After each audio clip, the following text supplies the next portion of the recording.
ಶ್ಲೋಕ ನಂಬರ್ 18. ನಾಹಂ ಜೀವ ಪರಂ ಬ್ರಹ್ಮ ಇತಿ ಏತದ್ವ್ಯಾವೃತಿ ಪೂರ್ವಕಂ ವಾಸನಾ ವೇಗತಃ ಪ್ರಾಪ್ತ ಸ್ವಾಧ್ಯಾಸಾಪನಯಂ ಕುರು.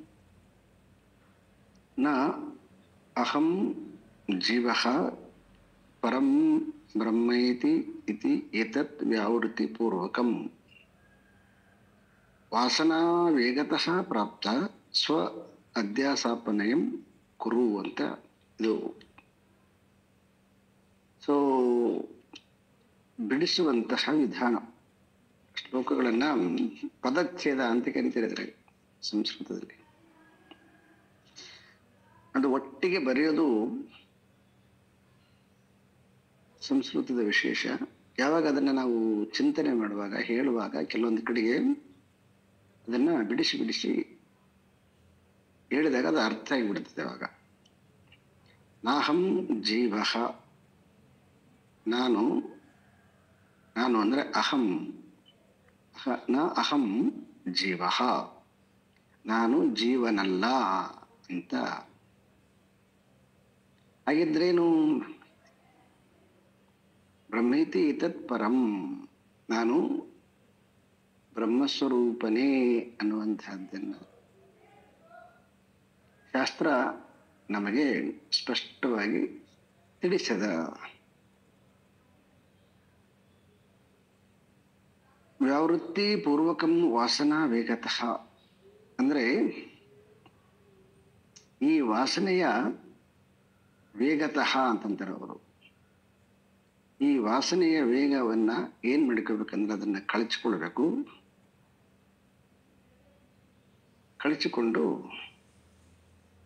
ಅದರಿಂದ ಬಿಡಿಸ್ಕೊಳ್ಬೇಕು.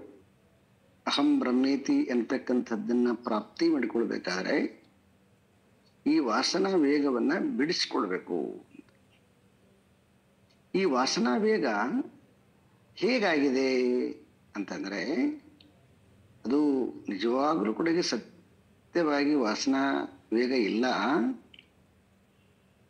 ಸ್ವ ಅಧ್ಯಾಸಾಪನಯಂ ಕುರು ಅಂತಾರೆ.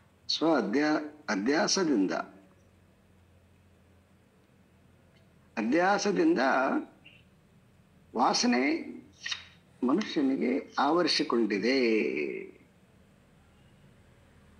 ಹೆಂಗ ದೂರದಲ್ಲಿ ಅದು ಬೆಳ್ಳಿ ಅಂಥೇಳಿ ವಾಸನೆ, ಬೆಳ್ಳಿ ಅಂತಕ್ಕಂಥದ್ದು ಏನ್ ಮಾಡಿದೆ, ನಮಗೆ ಆಕರ್ಷಣೆ ಮಾಡಿಬಿಟ್ಟದ. ಅಲ್ಲಿ ಬೆಳ್ಳಿ, ಕಪ್ಪೆ ಚಿಪ್ಪು ಬೆಳ್ಳಿ ಆಗಿದೆಯಾ ಅಂತಂದ್ರೆ ಕಪ್ಪೆ ಚಿಪ್ಪು ಬೆಳ್ಳಿ ಆಗ್ಲಿಲ್ಲ. ಆದ್ರೆ ಅದು ಪ್ರಕೃತಿಯ ಅಂದ್ರೆ ಸಹಜವಾಗಿರ್ತಕ್ಕಂಥ ಕ್ರಿಯೆ, ನ್ಯಾಚುರಲ್ ಧರ್ಮ. ಅದು ಕಪ್ಪೆ ಚಿಪ್ಪು ಒಂದು ಭಾಗ ಶೈನಿಂಗ್ ಇರೋದು, ಅದರ ಮೇಲೆ ಸೂರ್ಯನ ಕಿರಣಗಳು ಬಿದ್ದಾಗ ಅದು ಪ್ರಕಾಶಮಾನವಾಗಿ ತನ್ನ ಕಪ್ಪೆ ಚಿಪ್ಪಿನ ಸ್ವಭಾವವನ್ನ ಕೆಡಿಸಿಕೊಳ್ಳದೆ ನೋಡುಗರ ಕಣ್ಣಿಗೆ ದೂರದಿಂದ ರಜತವಾಗಿ ತೋರುತ್ತೆ. ರಜತ ಆಗ್ಲಿಲ್ಲ ಅದು, ಅದರ ರಜತದ ಭಾಸ ಹಾಗೆ ಆಗ್ಬಿಡ್ತದೆ ಅದು. ಇದು ಏನಂತಂದ್ರೆ, ಸೊ ಇದು ಸಹಜ ಅಂತಾರೆ ಶಂಕರರು ಇದನ್ನ. ಇದು ಯಾವುದೋ ಕಾರ್ಯಕಾರಣ ಇಲ್ಲ. ಅಂದ್ರೆ ಒಂದು ಕಾರ್ಯಕಾರಣ ಅಂತಂದ್ರೆ ಅದು ಬೆಳ್ಳಿಯಾಗಿ ಕಾಣಲಿಕ್ಕೆ ಅಲ್ಲಿ ಏನು ಕಾರಣ ಇಲ್ಲ. ಅಲ್ಲಿ ಕಪ್ಪೆ ಚಿಪ್ಪಿಂದ ಏನೂ ಕಾರಣ ಇಲ್ಲ. ಕಾರಣ ಇಷ್ಟೇ, ಸೂರ್ಯನ ಪಡಿಗೆ ಸೂರ್ಯನ ಕಿರಣ ಬಿದ್ದಿದೆ. ಆ ಕಪ್ಪೆ ಚಿಪ್ಪು ಒಂದು ಭಾಗ ಶೈನಿಂಗ್ ಇರೋದ್ರಿಂದ ಅದರ ಪಡಿಗೆ ಅದಿದೆ. ಅದು ಆಗಿರೋದು ಭ್ರಾಂತಿ. ಅದನ್ನ ಅಧ್ಯಾಸೆ ಸಮಯೇ ಅಂತಾರ. ಹೀಗೆ ಹೆಂಗ ಸೂರ್ಯನ ಕಿರಣ ಕಪ್ಪೆ ಚಿಪ್ಪಿನ ಮೇಲೆ ಬಿದ್ದ ಮೇಲೆ ಆ ಕಪ್ಪೆ ಚಿಪ್ಪಿನ ಭಾಗ ರಜತ ಅನ್ನುವಂತಹದ್ದು ಭಾವನೆ ನಮಗೆ ಹೆಂಗ್ ಬರುತ್ತೋ, ಯಾಕೆ ಅಂತಂದ್ರೆ ಇದು ಲೋಕದಲ್ಲಿ ಸಹಜವಾಗಿರ್ತಕ್ಕಂಥ ಪ್ರಕ್ರಿಯೆ. ಇದಕ್ಕೇನು ಕಾರ್ಯಕಾರಣ ಸಂಬಂಧ ಇಲ್ಲ. ತುಂಬಾ ಜನ ಇದನ್ನೇನ್ ಮಾಡಿದ್ದಾರೆ ಅಂದ್ರೆ ಕಾರ್ಯಕಾರಣ ಸಂಬಂಧ, ಪರಮಾತ್ಮನಿಂದ ಬಂದಿರತಕ್ಕಂಥ ಜಗತ್ತು ಅನ್ನಗಳಿಗೆ ಮಡಿಕೆಯಿಂದ ಮಣ್ಣಾಗಿದೆ ಅಂತ ಅನ್ನಗಳಿಗೆ ಅದಕ್ಕೆ ಕಾರ್ಯಕಾರಣ ಸಂಬಂಧವನ್ನ ಹೇಳಿ ಪರಮಾತ್ಮನ ಜಗತ್ತಾಗಿದ್ದೇನೆ, ಹಾಗಾಗಿ ಜಗತ್ತು ಸತ್ಯ ಅಂತ ವಾದಿಗಳು, ಜಗತ್ತಿನಿಂದ ಬಂದಿರತಕ್ಕಂಥ ಜೀವ ಸತ್ಯ ಅಂತ ವಾದಿಗಳು, ಇದನ್ನೆಲ್ಲ ನಾವು ನೋಡ್ತೀವಿ.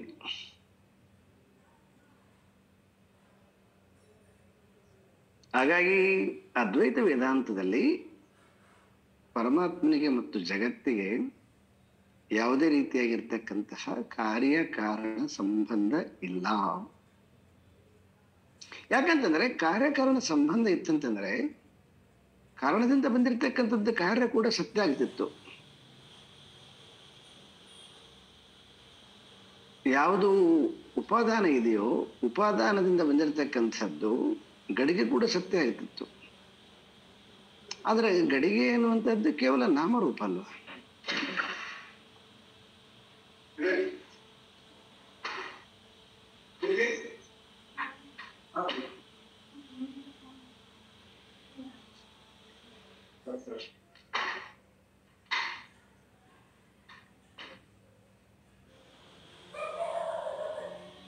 ಅದೇ ರೀತಿಯಾಗಿ ಯಾವುದನ್ನ ಇಲ್ಲಿ ನಾವು ಜೀವ ಅಂತ ಅನ್ಕೊಳ್ತೀವಲ್ವಾ, ಈ ಜೀವ ಅನ್ನುವಂಥದ್ದು ಹೇಗೆ ಅಂತಂದ್ರೆ ರಜತ ತರ ನಾ ಅಹಂ ಜೀವ, ಈ ಜೀವದಿಂದ ನನ್ನ ಬುದ್ಧಿ, ನನ್ನ ಮನಸ್ಸು, ನನ್ನ ದೇಹ ಮತ್ತೆ ದೇಹಕ್ಕೆ ಸಂಬಂಧಪಟ್ಟಿರ್ತಕ್ಕಂಥ ಸಂಬಂಧಗಳು ಇವೆಲ್ಲ ಎಷ್ಟು ಸತ್ಯವಾಗಿದ್ದೇವೆ ಅಂತಂದ್ರೆ ಸತ್ಯವಾಗಿಬಿಟ್ಟಿದ್ದಾರೆ. ಇದಕ್ಕೆ ಮೂಲ ಕಾರಣ ಏನು? ಇದಕ್ಕೆ ಮೂಲ ಕಾರಣ ಅಜ್ಞಾನ ಅಂತೇಳಿ ಕೆಲವೊಬ್ಬರು ಹೇಳಿದ್ದಾರೆ. ಅದರ ಶಂಕರ ವೇದಾಂತದಲ್ಲಿ ಅಜ್ಞಾನ ಅಂತಕ್ಕಂಥದ್ದನ್ನ ಅವರು ಅಧ್ಯಾಸ ಅಂತಾನೆ ನಿರ್ಣಯ ಮಾಡಿದ್ದಾರೆ. ಅದು ರಿಯಲ್ ಕಪ್ಪೆ ಚಿಪ್ಪು ಬೆಳ್ಳಿ ಆಗಿರೋದಲ್ಲ. ಕಪ್ಪೆ ಚಿಪ್ಪು ಬೆಳ್ಳಿ ಆಗಿತ್ತೆ ಅಂದ್ರೆ ಬೆಳ್ಳಿ ಸತ್ಯವಾಗಿರ್ತಿತ್ತಲ್ವ. ಕಪ್ಪೆ ಚಿಪ್ಪು ಬೆಳ್ಳಿ ಆಗ್ಲಿಲ್ಲ, ಬೆಳ್ಳಿಯಂತೆ ತೋರುತ್ತೆ ಅನ್ನುವಂಥದ್ದು ಇದು ಅಧ್ಯಾಸ. ಇದನ್ನು ಬಹಳ ಸ್ಪಷ್ಟವಾಗಿ ಅರ್ಥ ಮಾಡಿಕೊಳ್ಳಬೇಕು. ಇದನ್ನ ತೋರೋದಕ್ಕೆ ಮತ್ತೆ ಇರೋದಕ್ಕೆ ಬಹಳ ವ್ಯತ್ಯಾಸ ಅದ. ತೋರೋದ್ರಲ್ಲಿ ಯಾವುದೇ ಸತ್ಯ ಇರಂಗಿಲ್ಲ. ಈ ಒಂದು ಫಿಲ್ಮ್ ನೋಡ್ತೀರಿ, ಆ ಫಿಲ್ಮ್ ಅಲ್ಲಿ ಅಳೋದು ನಗೋದು ತೋರುತ್ತದು, ಇರೋದಲ್ಲ ಅದು. ಅಲ್ಲಿ ಇರ್ತಕ್ಕಂಥದ್ದು ಇಲ್ವೇ ಇಲ್ಲ, ಕೇವಲ ತೋರಿಕೆ ಅದ. ಅದೇ ರೀತಿಯಾಗಿ ಇಲ್ಲಿ ಜೀವ ಅಂತಕ್ಕಂಥದ್ದು ಕೇವಲ ತೋರಿಕೆ ಅದ, ಅದರಲ್ಲಿ ಇರೋದು ವಸ್ತುತಃ ಬ್ರಹ್ಮದ. ಇದು ಅರ್ಥ ಅಂದ್ರೆ ಜೀವನಿಗೆ ಗೊತ್ತಾಗ್ಲಾರ್ದೇನೆ ತಾನು ಜೀವ ಅಂತ ಅನ್ಕೊಂಡ್ಬಿಟ್ಟು ಆ ಜೀವ ಅಂತ ಅನ್ಕೊಂಡ ಮೇಲೆ ಅದರ ಮೇಲೆ ಏನೊಂದು ಸಂಸಾರ ಕಟ್ಟಿಕೊಂಡಿದ್ದಾನೆ. ಈ ಸಂಸಾರ ಅಂತಕ್ಕಂಥದ್ದು ಏನಂತಂದ್ರೆ ಇದು ವಾಸನಾ ಅಂತ, ವಾಸನಾ ಲೋಕ, ಸ್ಮೆಲ್ಲಿಂದ ಆಗಿರ್ತಕ್ಕಂಥ.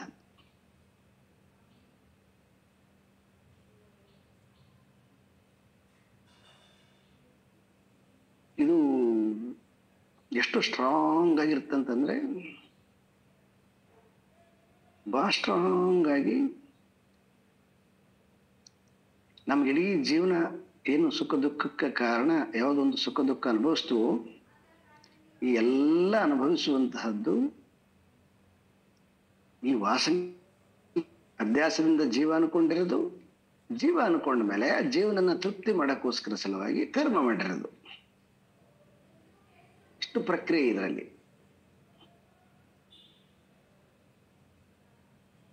ಜೀವ ಅನ್ಕೊಂಡಿರೋದು ಫಸ್ಟ್ ತಪ್ಪು. ಯಾಕಂತಂದ್ರೆ ನಮ್ಗೆಲ್ಲರಿಗೂ ಹುಟ್ಟಿದ ಮೇಲೆ ನೀನ್ ಜೀವಿ ಅಂತ ಅಪ್ಪ ಅಮ್ಮ ಎಲ್ಲರೂ ನಾಮಕರಣ ಮಾಡಿಬಿಟ್ಟಿದ್ದಾರೆ. ಪಾಪ ಅವ್ರಿಗೂ ಅಂತ ಅವರು ಜೀವಿಗಳೇ, ನಮ್ಮನ್ನ ಜೀವಿಗಳು ಅಂತ ಮಾಡಿದ್ದಾರೆ.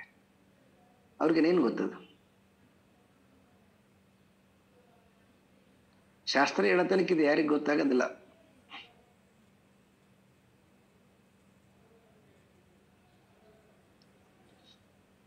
ಅದಕ್ಕೆ ಶಾಸ್ತ್ರಕ್ಕೆ ಬಂದಿವ ಅಂತಂದ್ರೆ ಯಾಕೆ ಅಪ್ಪ ಅಮ್ಮ ಗುರು ಆಗಲ್ಲ ಅಂತಂದ್ರೆ ಅವ್ರು ಗುರು ಆಗ್ಲಿಕ್ಕೆ ಸಾಧ್ಯ ಇಲ್ಲ. ಅವರು ಯಾಕಂತಂದ್ರೆ ಜೀವ ಅಂತಾನೆ ಕರೆದಿದ್ದಾರೆ, ತಾವು ಜೀವಿಗಳಾಗಿರೋದಂದ್ರೆ ಜೀವಂತೆ. ಅವರು ಆತ್ಮಳಾಗಿ ಬಿಟ್ಟಿದ್ರೆ ಅಂದ್ರೆ ನಾವು ಆತ್ಮಸ್ವರೂಪ ಅಂತ ಬಿಟ್ಟಿದ್ರೆ ಮಕ್ಕಳು ಕೂಡ ಆತ್ಮಸ್ವರೂಪ ನಾವು ಅಂತ ಆಗಿಬಿಡ್ತಿತ್ತು. ಹಂಗಾಗಿ ವೇದಾಂತದಲ್ಲಿ ತಂದೆ ತಾಯಿಗಳು ಗುರುಗಳ ಸ್ಥಾನವನ್ನ ಅವಲಂಬಿಸ್ಲಿಕ್ಕೆ ಸಾಧ್ಯ ಇಲ್ಲ. ಇಲ್ಲಿ ಯಾರು ಅಂತಂದ್ರೆ ಆಚಾರ್ಯರೊಬ್ಬರೇ ನಮಗೆ ನಿಜವಾದ ತಂದೆ. ಯಾಕಂದ್ರೆ ಅವನೊಬ್ಬನೇ ಬೋಧಿಸ್ತಾನ ಇದನ್ನ, ಸತ್ಯವನ್ನ. ಇನ್ನು ಜೀವ ಅಲ್ಲಯ್ಯ, ನೀನು ಬ್ರಹ್ಮಸ್ವರೂಪ ಅಂತ. ಈ ರೀತಿಯಾಗಿ ಅನೇಕ ರೀತಿಯಾಗಿ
ಹಲೋ, ಕೇಳಿಸ್ತಾ ಇದೇನ್ರಿ? ಹಾ ಸರ್. ಸ್ವಲ್ಪ ಗ್ಯಾಪ್ ಆಯ್ತು ಎಲ್ಲೋ ಮಧ್ಯದಲ್ಲಿ. ಗ್ಯಾಪ್ ಆಯ್ತು ಸರ್, ಗ್ಯಾಪ್ ಆಯ್ತು. ಎಲ್ಲಿಂದ ಗ್ಯಾಪ್ ಆಯ್ತು? ಜಸ್ಟ್ ಅದೇ ಆಚಾರ್ಯರು ಹೇಳ್ತಾರೆ ಅಂತ ಹೇಳಿದಾಗ ಅದರಿಂದಾನೇ ಮತ್ತೆ ಸ್ಟಾಪ್ ಆಯ್ತು ಸರ್. ನನಗೆ ಡೌಟ್, ನನಗೆ ಕೇಳಿಸ್ಲಿಲ್ವಾ ಅಂತ ನಾನು.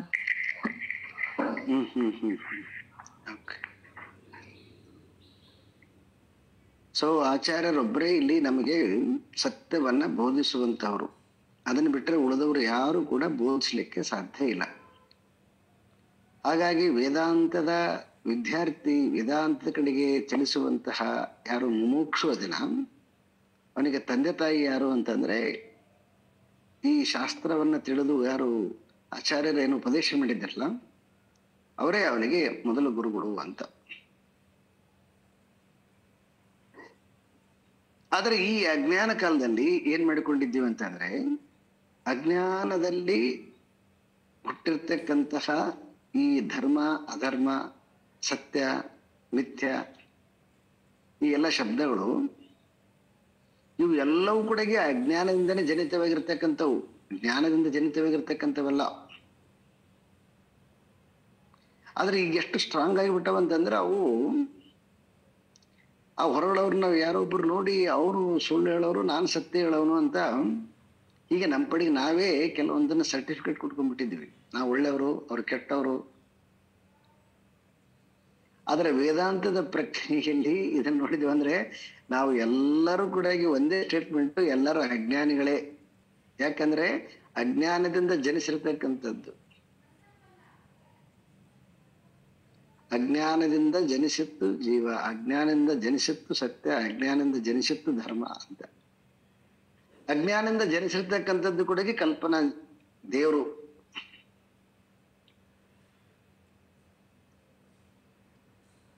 ಈ ಎಲ್ಲ ಸಂಗತಿಗಳು ನಮ್ಮ ತಲೆಯಲ್ಲಿ ಅತ್ಯಂತ ಸ್ಟ್ರಾಂಗ್ ಆಗಿ ಕುತ್ಕೊಂಡ್ಬಿಟ್ಟಿದ್ದೇವೆ. ಇವಕ್ಕೇನಂತ ಕರೆದ ಅಂತಂದ್ರೆ, ಇವಕ್ಕೆಲ್ಲ ವಾಸನಾ ಪ್ರಪಂಚ ಅಂತ ಕರೆದರು.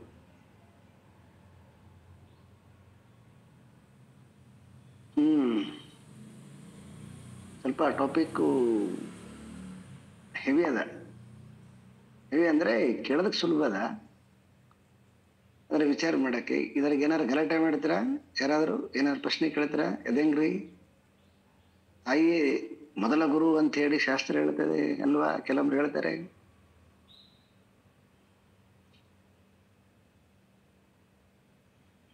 ದೇವಸ್ಥಾನಕ್ಕೆ ದೇವ್ರನ್ನ ಪೂಜೆ ಮಾಡ್ಬೇಕಂತ ಶಾಸ್ತ್ರ ಹೇಳ್ತದೆ. ಅವೆಲ್ಲ ಅಧರ್ಮನ ಅಂತ ಯಾರಾದ್ರೂ ಗಲಾಟೆ ಮಾಡ್ತೀರಾ?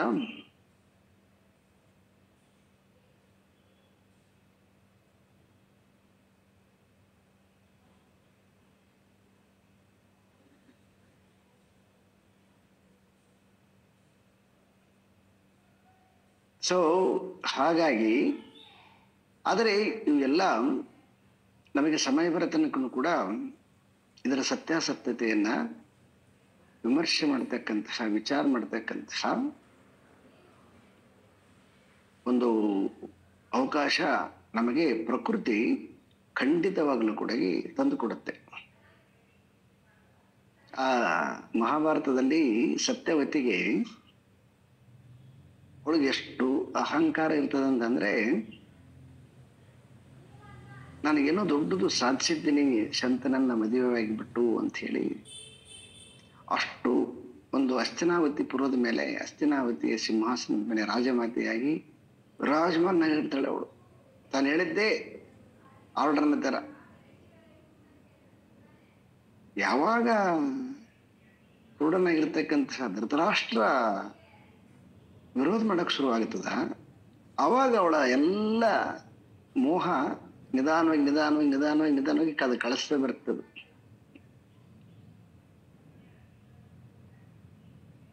ಅಲ್ಲಿ ತನಕ ಅದು ಗೊತ್ತೇ ಆಗೋದಿಲ್ಲ.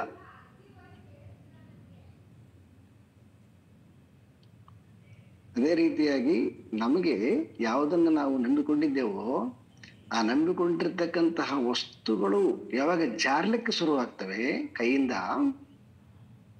ಇಲ್ಲ ಅವು ವಿರೋಧ ಆಗ್ಲಿಕ್ಕೆ ಶುರುವಾಗ್ತವೆ, ಆವಾಗ ನಮಗೆ ನಿಧಾನವಾಗಿ ಒಂದೊಂದು ಸತ್ಯ ಗೊತ್ತಾಗುತ್ತೆ ಬರುತ್ತೆ. ಅಲ್ಲಿ ತನಕ ಸತ್ಯ ಗೊತ್ತಾಗುತ್ತಿಲ್ಲ ನಮಗ. ಇಲ್ಲ, ನಮ್ಗೆ ಎರಡು ರೀತಿಯಿಂದ ಅವಕಾಶ. ಒಂದು, ಪುಣ್ಯವಶದಿಂದ ಎಲ್ಲ ಅನುಕೂಲ ಇರುವಾಗಲೇ ಬುದ್ಧಿ ಅಂದ್ರೆ ಜ್ಞಾನ ಬಂದು ಸಹಜವಾಗಿ ವಿಚಾರ ಮಾಡತಕ್ಕಂತಹ, ಸತ್ಯಾಸತ್ಯ ತಿಳಿತಕ್ಕಂತಹ ಬುದ್ಧಿ ಬಂತಂದ್ರೆ ಬಹಳ ಶ್ರೇಷ್ಠವಾಗಿರ್ತಕ್ಕಂಥದ್ದು. ಅದು ಜನಕನಿಗೆ ಬಂತು ನೋಡ್ರಿ. ಎಲ್ಲ ರಾಜ್ಯ ಕೋಶ ಇರುವಾಗಲೇ ಬಂತು ಅವನಿಗೆ. ಅವನೇನು ಕಾಡಿಗೆ ಹೋಗ್ಬೇಕಾಗಿಲ್ಲ. ಆದರೆ ಬುದ್ಧನಿಗೆ ಎಲ್ಲ ಧಿಕ್ಕರಿಸಿ ಹೋಗಿ ಸತ್ಯಾಸತ್ಯತೆಯನ್ನು ಅವನು ವಿಮರ್ಶೆ ಮಾಡಬೇಕಾಯ್ತು, ಅವನು ತೆಗೆದಾಕ್ಬೇಕಾಯ್ತು. ಇಲ್ಲಿ ಯಾರು ದೊಡ್ಡವರು ಚಿಕ್ಕವರು ಅಂತೆಲ್ಲ, ಅದು ಬಿಟ್ಟರ ಹೋಗಿ ಜ್ಞಾನ ಬರಲಿ, ಇಲ್ಲ ಜೊತೆಯಲ್ಲಿ ಇದ್ದರ ಜ್ಞಾನ ಬರಲಿ, ಈ ಅಜ್ಞಾನದ ಕವಚ ಕಳಚಿ ಸತ್ಯವನ್ನ ತಿಳಿಯುವಂತಹ ಒಂದು ಜ್ಞಾನ ಬರಬೇಕು. ಅದು ಊರಾಗಿದ್ದಾಗ ಬರ್ತದೋ, ಇನ್ನು ಕಾಡಲ್ಲಿದ್ದಲ್ಲಿ ಬರ್ತದೋ, ಎಲ್ಲಿ ಬರ್ತದೋ ಗೊತ್ತಿಲ್ಲ. ನಾಡಲ್ಲಿದ್ದಾಗನ ಬರಲಿ, ಇಲ್ಲಾಂದ್ರೆ ಕಾಡಲ್ಲಿದ್ದಾಗನ ಬರಲಿ, ಅಂತನೂ ಕೂಡ ಇದೆ. ಇಟ್ ಇಸ್ ನಾಟ್, ಅದು ಊರಲ್ಲಿ ಬಂದ್ರೆ ಗ್ರೇಟು, ಕಾಡಲ್ಲಿ ಬಂದ್ರೆ ಕನಿಷ್ಠ ಅಂತೇನಿಲ್ಲ. ಇಲ್ಲಿ ಜೀವನದಾಗ ಒಂದೇ ಒಂದು ಒಟ್ಟು ಅಂತೇಳಿ ಜ್ಞಾನ ಬರಬೇಕು. ಸೊ ಹಾಗಾಗಿ ಯಾವುದಾದ್ರೂ ನಾವು ನಂಬಿಕೊಂಡಿರ್ತಕ್ಕಂಥದ್ದು ಒಂದಿಷ್ಟು ನಂಬಿಕೆಗೆ ಧಕ್ಕೆ ಬಂತಂದ್ರೆ ಈ ಶಾಸ್ತ್ರ ಕೇಳೋರು ಅರ್ಥ ಮಾಡಿಕೋಬೇಕು, ಓ ನಮಗೆ ಸತ್ಯದ ದರ್ಶನವನ್ನು ಮಾಡಲಿಕ್ಕೆ ಇದೊಂದು ಪರಮಾತ್ಮ ಅವಕಾಶ ಕೊಟ್ಟಿದ್ದಾನೆ ಅಂತ. ಯಾಕಂದ್ರೆ ಯಾವಾಗಲೂ ಅದು ಆ ಘರ್ಷಣೆಯಿಂದನೇ ಹುಟ್ಟುತ್ತದು.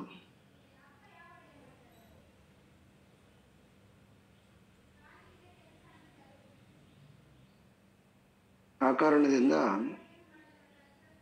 ಇದಕ್ಕೆಲ್ಲ ಈ ಅಜ್ಞಾನದ ಕಾಲದಲ್ಲಿ ಜನಿಸಿರ್ತಕ್ಕಂತಹದ್ದು ಏನು ಈ ವಾಸನಾ ಪ್ರಪಂಚ ಇದೆ. ಈ ವಾಸನಾ ಪ್ರಪಂಚ ರಿಯಲ್ ಆಗಿ ಅದು ಸತ್ಯ ಅಲ್ಲ, ಅದು ಕೇವಲ ತೋರಿರುವಂತಹದ್ದು. ಮಬ್ಬುಗತ್ತಲೆಯಲ್ಲಿ ಹಗ್ಗ ಹಾವಾಗಿ ತೋಡಿರುವಂತಹದ್ದು. ಭಯ ಆಗಿರೋದು ಕರೆಕ್ಟ್ ಇದೆ, ಆದ್ರೆ ಅದು ರಿಯಲ್ ಆಗಿ ಅದು ಹಾವಿಲ್ಲ ಅಲ್ಲಿ. ಹಾಗೆ ನಮ್ಮ ಎಲ್ಲ ಭಯಗಳಿಗೂ ಕೂಡ ಅಜ್ಞಾನದಿಂದ ಕಾಣಿಸಿಕೊಂಡಿರ್ತಕ್ಕಂಥದ್ದು. ಅದಕ್ಕೆ ಗೀತೆಯಲ್ಲಿ ನಚಾಯತೆ ನಂಬ್ರಿಯತೆ ವಾ ಕದಾಚಿತ್ ಅಂತ. ಅರೆ ನೀನು ಹುಟ್ಟೋನು ಅಲ್ಲ ಸಾಯೋನಲ್ಲ, ಯಾಕೆ ಯೋಚನೆ ಮಾಡ್ತೀಯಾ ಅಂತ. ಯಾಕಂದ್ರೆ ನಾವು ನಮ್ಮ ನಿಜವಾದ ಸ್ವರೂಪ ಏನದಲ್ಲ, ಬ್ರಹ್ಮ ಆತ್ಮ, ಅದು ಹುಟ್ಟೋದನ್ನೆಲ್ಲ ಸಾಯೋದನ್ನಲ್ಲ. ಮತ್ತೆ ಹುಟ್ಟೋದೆಲ್ಲ ಸಾಯೋದಿಲ್ಲ ಅಂತಂದ ಮೇಲೆ ನಾಶ ಅಲ್ಲದೆ ಇರ್ತಕ್ಕಂಥದ್ದಾದ್ಮೇಲೆ ಅದನ್ನ ಯಾವ್ದನ್ನ ನಾಶ ಮಾಡಕ್ ಸಾಧ್ಯ? ಯಾವತ್ ನಾಶ ಆಗತ್ತೆ? ಯಾವುದನ್ನ ಕಟ್ಟಿಕೊಂಡಿದ್ದೀವಿ ಅಜ್ಞಾನದಿಂದ, ಅದು ಇವತ್ತೆಲ್ಲ ಇನ್ನೊಂದು ಜನ್ಮಕ್ಕಾದ್ರೂ ನಾಶ ಆಗುತ್ತೆ. ಅದನ್ನು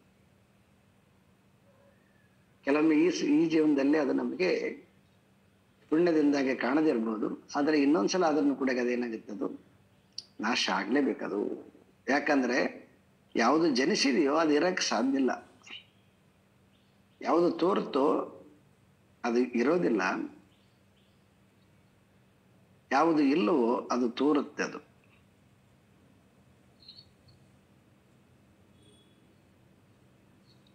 ಇದು ನಮಗೆ ಬಹಳ ಸ್ಪಷ್ಟವಾಗಿ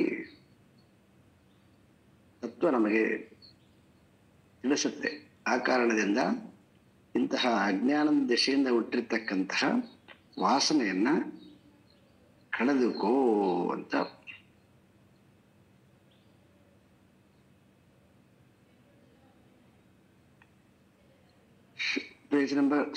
ಶ್ಲೋಕ ನಂಬರ್ 281. ಶ್ರುತ್ಯಾ ಯುಕ್ತ್ಯಾ ಸ್ವಾನುಭೂತ್ಯಾ ಜ್ಞಾತ್ವಾ ಸರ್ವಾತ್ಮಂ ಆತ್ಮನಃ ಕ್ವಚಿದಾಭಾಸತಃ ಪ್ರಾಪ್ತ ಸ್ವ ಅಧ್ಯಾಸಾಪನಯಂ ಕುರು. ಶ್ರುತ್ಯ ಅಂದ್ರೆ ಶ್ರುತಿಯಿಂದ ಅಂತ. ಶ್ರುತ್ಯ ಅಂದ್ರೆ ಶ್ರುತಿಯಿಂದ. ಯುಕ್ತ್ಯ ಅಂತಂದ್ರೆ ಯುಕ್ತಿಯಿಂದ. ಯಾವ ಶ್ರುತಿಯನ್ನ ಅರ್ಥ ಮಾಡಿಸ್ಲಿಕ್ಕೆ ನಮಗೆ ಆಚಾರ್ಯರು ಏನೊಂದು ಮಹದುಪಕಾರ ಮಾಡಿದ್ದಾರೋ, ಯುಕ್ತಿ. ಈಗ ಒಂದು ನಿರಾಕಾರವಾಗಿರ್ತಕ್ಕಂಥದ್ದು, ಆಕಾರ ಇಲ್ಲದೆ ಇರ್ತಕ್ಕಂಥದ್ದು ಒಂದು ವಸ್ತು ಪರಮಾತ್ಮ ಅಂತ ಹೇಳ್ತಾರೆ ನಮಗೆ. ಅರೆ ಆಕಾರ ಇಲ್ಲದೆ ಇರ್ತಕ್ಕಂಥ ಪರಮಾತ್ಮನ ಹೆಂಗ ನಾವು ಗ್ರಹಿಸ್ಲಿಕ್ಕೆ ಸಾಧ್ಯ? ಅದಕ್ಕೆ ಅವ್ರು ಏನ್ ಮಾಡಿದ್ರು, ಒಂದು ಸಿಂಪಲ್ ಆಗಿರ್ತಕ್ಕಂಥ ಎಕ್ಸಾಂಪಲ್ ಕೊಟ್ಟರು. ಏನಂದ್ರೆ ಹಾಗೆ, ಯಾಕಂದ್ರೆ ನಮಗೆ ಯಾವುದು ಕಾಣದೇ ಇರತಕ್ಕಂಥದ್ದು, ಒಂದು ಫಾರ್ಮ್ ಆಗಿರ್ತಕ್ಕಂಥದ್ದನ್ನ ನೋಡಿದ್ರೆ ನಮಗೆ ಒಂದು ರೂಪ ಕೊಡಕ್ ಬಂದ್ ಬಿಟ್ರೆ, ಇಲ್ಲಾಂದ್ರೆ ರೂಪ ಕೊಡಕ್ ಬಂದಿಲ್ಲ. ಅದಕ್ಕೆ ಅವ್ರೇನು ತುಂಬಾ ಸಿಂಪಲ್ ಆಗಿ ಒಂದು ಲಾಜಿಕ್ ಕೊಟ್ರೆ, ಅಂದ್ರೆ ಆಕಾಶ ಇದೆ ನೋಡಿ, ಆಕಾಶವತ್ತು ಅಂತ ಹೇಳ್ಬಿಟ್ರು. ಆಕಾಶಕ್ಕೆ ಯಾವ್ದು ಆಕಾರ ಇದೆ?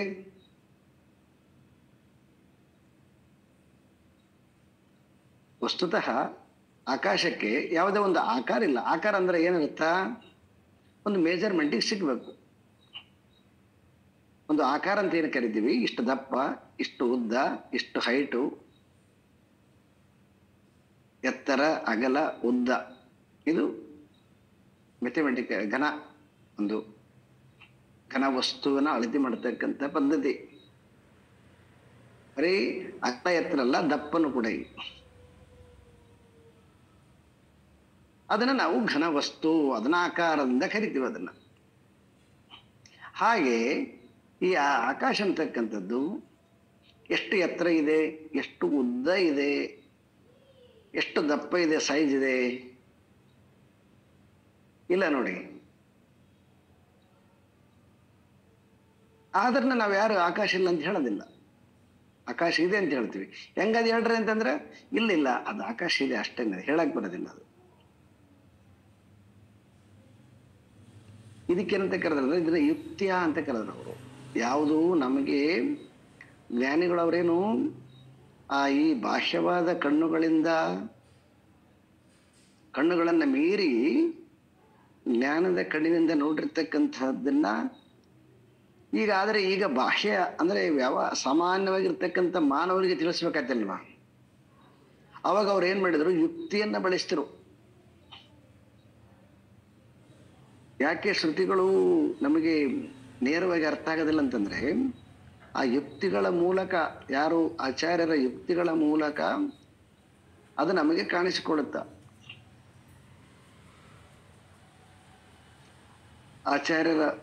ಮಧ್ವಾಚಾರ್ಯರ ಮೂಲಕ ಅವರೇನು ಭಾಷ್ಯ ಬರೆದಿದ್ದಾರೆ ಅದನ್ನು ನೋಡಿದ್ವಿ ಅಂತಂದ್ರೆ ಜೀವ ಸತ್ಯ, ಜಗತ್ ಸತ್ಯ, ಪರಮಾತ್ಮ ಸತ್ಯ ಅಂತಕ್ಕಂಥದ್ದು ಅವರು ಚೆನ್ನಾಗಿ ತೋರಿಸ್ತಾರೆ. ಅದನ್ನ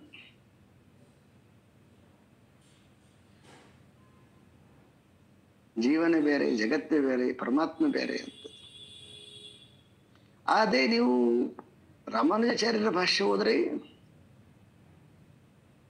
ಜೀವ ಪರಮಾತ್ಮ ಬೇರೆ ಬೇರೆ ಅಲ್ಲ, ಆದರೆ ಪರಮಾತ್ಮನ ಅಂಶವೇ ಜೀವ ಅಂತ ಅವ್ರು ಹೇಳ್ತಾರೆ. ಜೀವ ಪರಮಾತ್ಮನಾಗಲಿಕ್ಕೆ ಸಾಧ್ಯ ಇಲ್ಲ, ಅವ್ರ ಅಂಶಿ ಭಾವ.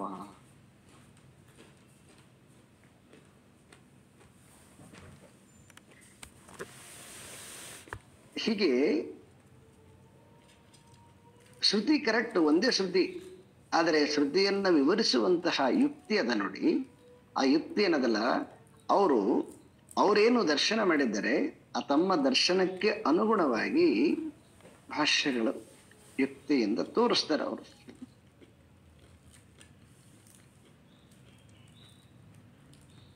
ಇದನ್ನೇಂತ ಕರೆದ್ರು, ಯುಕ್ತಿ ಅಂತ ಕರೆದರು. ಯುಕ್ತಿಯನ್ನ ಏನ್ ಮಾಡ್ಬೇಕು ಮನುಷ್ಯ? ಸ್ವ ಅನುಭೂತ್ಯ ಅಂತ ಅಂದ್ರೆ ಯಾವುದನ್ನ ನಮಗೆ ತಿಳಿಸ್ತಾರೋ ಆ ತಿಳಿಸಿರ್ತಕ್ಕಂಥದ್ದು ನಮ್ಮ ಅನುಭವದಿಂದ ಅದನ್ನ ಕಂಡುಕೊಳ್ಬೇಕು. ಅದನ್ನ ಸ್ವ ಅನುಭೂತ್ಯ, ಶ್ರುತ್ಯ ಯುಕ್ತಿಯ ಸ್ವ ಅನುಭೂತ್ಯ ಅಂತ.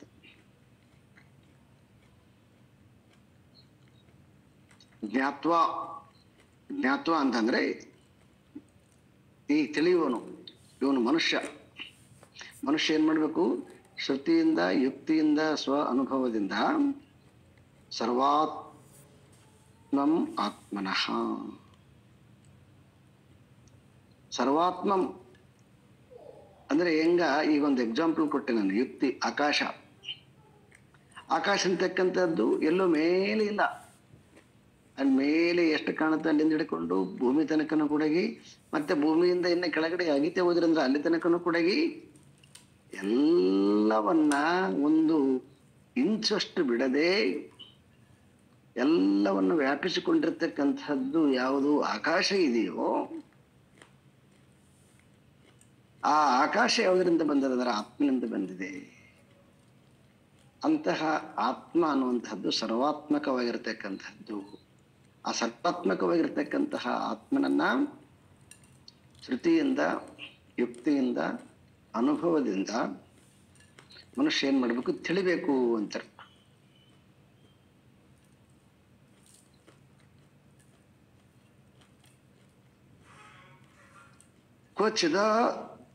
ಕ್ವಚಿತ್ ಆಭಾಸತಃ ಅಂತಂತಾರೆ ಅವರು.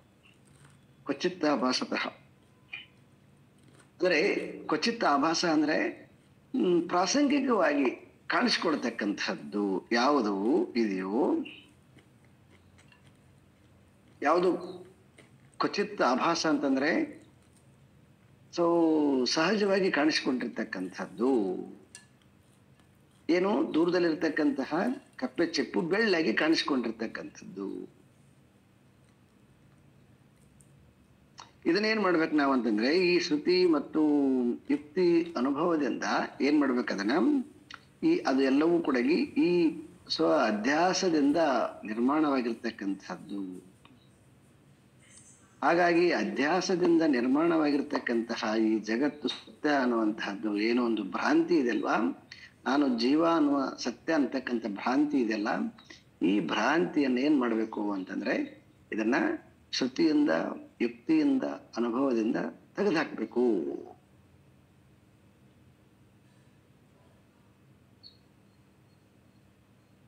ಏನು ಶ್ರುತಿ ಹೀಗೆ ಆಕಾಶವತ್ತು ಅಂತಕ್ಕಂಥದ್ದು ಹೇಗೆ ಹೇಳುತ್ತೆ ಶ್ರುತಿ ಅಂತಂದ್ರ ಎತ್ತದೃಶ್ಯ ಮಗ್ರಾಹ್ಯ ಮಗೋತ್ರ ಮವರ್ಣಂ ಅಂತ. ಅಂದ್ರೆ ಯಾವುದು ಆತ್ಮ ಅಂತ ಕರಿತೀವಿ ಅದು ಯಾವುದೇ ಒಂದು ಕಡೆಯಿಂದ ನಿರ್ದೇಶನ ಮಾಡಕ್ಕಾಗದಲ್ಲ. ಅದು ಕಣ್ಣಿಗೆ ಗೋಚರವಾಗತಕ್ಕಂಥದ್ದು ಅಲ್ಲ.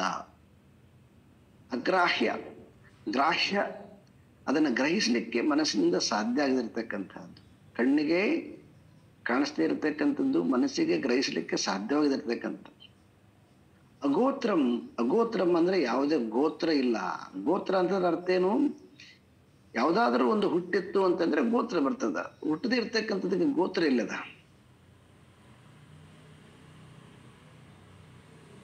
ಹಾಗಾಗಿ ಅದು ಅಗೋತ್ರ. ಆತ್ಮ ಅಂತಕ್ಕಂಥದ್ದು ಅಗೋತ್ರ, ಅದು ಯಾವುದೇ ಗೋತ್ರ ಅಲ್ಲ.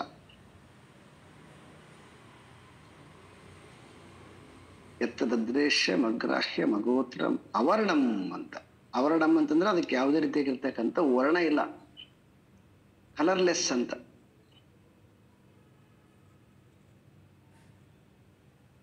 ಇಷ್ಟು ಉಪನಿಷತ್ತು ಆತ್ಮನನ್ನ ನಿರ್ದೇಶನ ಮಾಡುತ್ತ. ಅದಕ್ಕೆ ಸತ್ಯ ಅಂತ ಕರೆದವರು.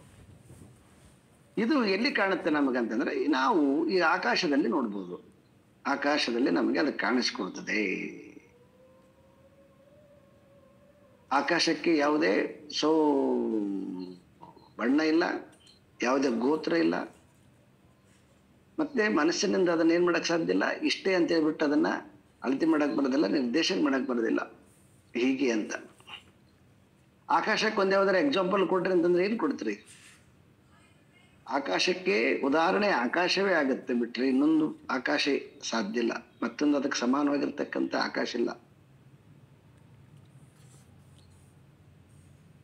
ಈಗ ಹೆಂಗ ಒಂದು ಹಸುವನ್ನು ನೋಡಿದಗಳಿಗೆ ಹಸುವಿನ ಗುಣಗಳನ್ನ ನಾವೇನ್ ಮಾಡ್ಬೋದು ಅಂತಂದ್ರೆ ಒಂದ್ ಸ್ವಲ್ಪ ಸಾಮ್ಯತೆ ಅಂತಂದ್ರೆ ನಾವು ಕತ್ತೆಯಲ್ಲಿ ಕಾಣ್ಬೋದು. ಅದಕ್ಕೂ ಕೂಡ 4 ಕಾಲ ಇದಾವ, ಇದಕ್ಕೂ ಕೂಡ 4 ಕಾಲ ಇದಾವ, ಅದಕ್ಕೊಂದು ಬಾಲ ಇದೆ, ಇದಕ್ಕೊಂದು ಬಾಲ ಇದೆ, ಅದಕ್ಕೆ 2 ಕಿವಿ ಇದಾವೆ, ಇದಕ್ಕೆ 2 ಕಿವಿ ಇದಾವೆ. ಅದು 4 ಕಾಲ ಮೇಲೆ ನಡೀತೆ, ಇದು ಕೂಡ 4 ಕಾಲ ಮೇಲೆ ನಡೀತೆ. ಅದು ಬಾಯಿಂದ ಹುಲ್ ತಿಂತದೆ, ಇದು ಬಾಯಿಂದ ಹುಲ್ ತಿಂತದೆ. ಹೀಗೆ ನಾವು ಸಾಮ್ಯತೆಯನ್ನು ಕೊಡ್ಬೋದು. ಆದ್ರೆ ಆಕಾಶಕ್ಕೆ ಸಾಮ್ಯತೆಯಲ್ಲಿ ಕೊಡ್ತೀರಿ? ಆಕಾಶಕ್ಕೆ ಸಾಮ್ಯತೆ ಕೊಡಕ್ ಬರೋದಿಲ್ಲ. ಆಕಾಶಕ್ಕೆ ಸಾಮ್ಯತೆ ಆಕಾಶವೇ, ಮತ್ತೆ ಯಾವುದಿಲ್ಲ.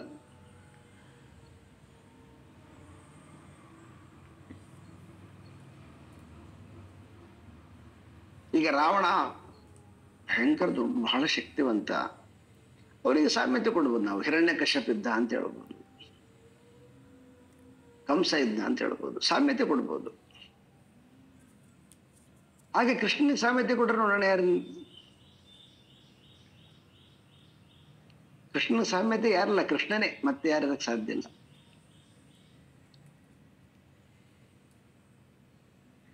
ಹಾಗೆ ಯಾವುದು ನಮಗೆ ಉಪನಿಷತ್ತು ಆತ್ಮನ ಬಗ್ಗೆ ಹೇಳುತ್ತೋ ಆ ಆತ್ಮನಿಗೆ ಇನ್ನೊಂದು ಅದಕ್ಕೆ ಸಮಾನವಾಗಿರ್ತಕ್ಕಂಥದ್ದು ಯಾವುದು ಇಲ್ಲ.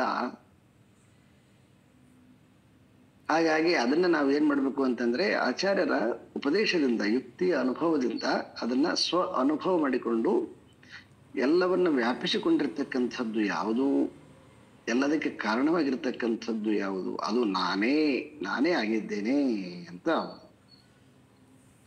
ಇದನ್ನ ಪ್ರಾಪ್ತಿ ಮಾಡಿಕೊಳ್ಬೇಕು. ಮತ್ತೆ ಈಗ ಕ್ವಚಿತ್ ಅಂದ್ರೆ ಸಹಜವಾಗಿ, ಕಶ್ಚಿತ್ ಅಂದ್ರೆ ಈಗಿದ್ದಿಲ್ಲದೆ ಇರ್ತಕ್ಕಂಥದ್ದು, ಕಾಣಿಸಿಕೊಳ್ತಕ್ಕಂಥದ್ದು ಯಾವುದು ಇದೆಯೋ ಆಭಾಸ, ಈ ಆಭಾಸವನ್ನು ತೆಗೆದುಹಾಕ್ಬೇಕು. ಇದನ್ನ ಕ್ವಚಿತ್ ಆಭಾಸ, ಇದಕ್ಕೆ ಟೆಂಪ್ರವರಿ ಸತ್ಯ ಅಂತ ಕರೀತಾರೆ. ಶಾಸ್ತ್ರದಲ್ಲಿ ವ್ಯಾವಹಾರಿಕ ಸತ್ತ ಅಂತ ಕರೀತಾರೆ. ಈಗ ಮಗುವಿಂದ ದೊಡ್ಡವರಾಗಿದ್ದೀರಿ, ಈಗ ಮಗುವಾಗಿ ಬರ್ತೇನು? ಆಗಲ್ಲ. ಆಯ್ತು, ಅದು ಆಗಿರ್ತಕ್ಕಂಥದ್ದು ನೆನಪಿರ್ಬೋದು, ಆದ್ರೆ ಶರೀರ ಮಗುವಾಗಕ್ಕೆ ಸಾಧ್ಯ ಇಲ್ಲ. ಇಲ್ಲ ಆಗ್ತಾರೆ ಯಾರ ನಾನು ಮಗುವಾಗಿದ್ದಾಗ ಹಾಗೆ ಮಾಡಿದೆ, ಹೀಗೆ ಮಾಡಿದೆ ಅಂತ ನೆನಪಿನ ಬಿಡ್ತಿ ಇದೆ ಬಿಟ್ರೆ, ಈಗ ಶರೀರ ಮತ್ತೆ ಮಗುವಿನಂತ ಯಾಕೆ ಸಾಧ್ಯ ಇಲ್ಲ. ಆಯ್ತು, ಅದು ಮುಗಿತದೆ ಪೀರಿಯಡ್. ಅದು ಮಗುವಾಗಿರುವಾಗ ಮಗು ಅದೇ ಆ ಪೀರಿಯಡಲ್ಲಿ ಮಾತ್ರ ಮಗು. ಆಮೇಲೆ ನೀನು ಪ್ರೌಢಾವಸ್ಥೆ ಬಂದರೆ ಪ್ರೌಢನೇ, ಅದಕ್ಕಿಂತ ಆಮೇಲೆ ನೀನು ದೊಡ್ಡವನಾಯ್ತು ಅಂದ್ರೆ ದೊಡ್ಡವನು, ಅದಾದ್ಮೇಲೆ ವಯಸ್ಸಾಯ್ತು ಅಂದ್ರೆ ಆಯ್ತು, ಮತ್ತೆ ವಾಪಸ್ ಹೋಗಿ ಬರಂಗಿಲ್ಲ. ನೆನಪಿರ್ತದೆ ಅಷ್ಟೇ. ಇದನ್ನೇನಂತಕ್ಕದಂದ್ರೆ ವ್ಯಾವಹಾರಿಕ ಸತ್ತ ಅಂತ, ಕ್ವಚಿತ್ ಆಭಾಸ, ಅವಾವ ಕಾಲನಿಗೆ ಅನುಗುಣವಾಗಿ ಕಾಣಿಸಿಕೊಡುತ್ತದೆ ಅಂತ. ಹೆಂಗ ಕಾಲ ಹಾಗೆ ಚಲಿಸ್ತಾ ಇರ್ತದ, ಹಂಗೆ ನಮ್ದು ಶರೀರ ಚಲಿಸ್ತಾ ಇರ್ತದ, ನಿಂತ್ಕೊಳಂಗಿಲ್ಲ ಅದು. ಆದ್ರೆ ನಾವೇನ್ ಮಾಡಿದ್ದೀವಿ ಅಂದ್ರೆ ನೆನಪಿನ ಬುತ್ತಿಯಿಂದ ನಾವು ಅವಾಗಿದ್ದವನ್ನ ಇವಾಗಿದ್ದವನ್ನ ಅಂತ ಅಂತೀವಿ ಕರೆ, ಆದ್ರೆ ಶರೀರ ಮಾತ್ರ ಅದಲ್ಲ.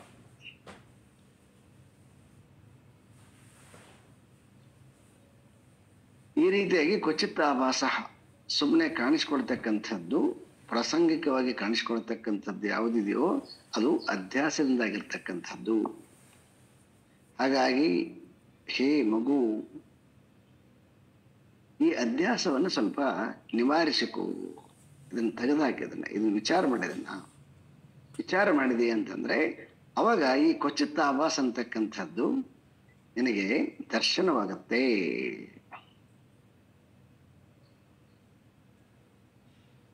ಓಂ ಪೂರ್ಣಮದಃ ಪೂರ್ಣಮಿದಂ ಪೂರ್ಣಾತ್ ಪೂರ್ಣಮುದಚ್ಯತೆ ಪೂರ್ಣಸ್ಯ ಪೂರ್ಣಮಾದಾಯ ಪೂರ್ಣಮೇವಾವಶಿಷ್ಯತೆ. ಓಂ ಶಾಂತಿ ಶಾಂತಿ ಶಾಂತಿ. ಹರಿ ಓಂ. ಶ್ರೀ ಗುರುಭ್ಯೋ ನಮಃ. ಹರಿ ಓಂ. Thank you sir.